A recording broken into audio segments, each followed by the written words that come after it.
বন্ধুরা এই দেখো ছোট্ট একটা আমসত্ত্ব বানিয়েছি। ছেলে আম খায় না, বাবা আম পাকা আম খাও বাবা। ওই খায় ওই রকম মাথা নাড়বে, পাকা আম খাবে না, বলে মা আমের চকলেট বানিয়ে দেবে। তাই এই যে আমি সেদিন এই এখনো তো আম তেমন হয়নি। ও দাঁড়া বাবা, এই দেখো ছুরি দিয়ে দাঁড়া, আমি তুলছি, কথা বললে শোনে না। আমি তুলছি, দাঁড়া, একটু করে টান দিলেই উঠবে।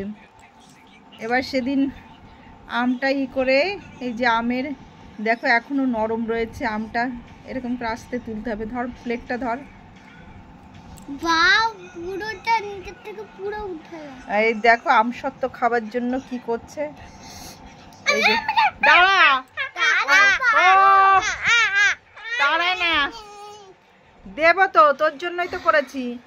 আম খাবে না, অথচ আমসত্ত্ব খাবে। এই যে সুন্দর ভাবে উঠে, দাঁড়া না, দেখো কি করে। আর এই দুজনের মারামারি শুধু। আমের কি, দাঁড়া আমি কেটে দিই, দেখো কি করছে, কেটে দিই, দেখো ছুরি দিয়ে ছুরি, দেখো দেখো দেখো এরকম এরকম এরকম ছোট কর, ছোট কর, দেখো কাটছে বাবু,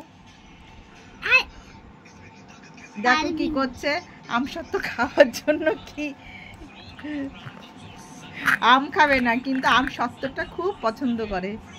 ওকে দেখো, দাঁড়া দাঁড়া আমি কেটে দিচ্ছি বাবা, তুই একটু খেয়ে দেখে বল কেমন হয়েছে। হ্যাঁ না, এটা দাঁড়া, কিভাবে তুলছোটা কি না আচ্ছা তুই এটুকু খেয়ে বল কেমন হয়েছে, কেমন হয়েছে বাবা। ভালো।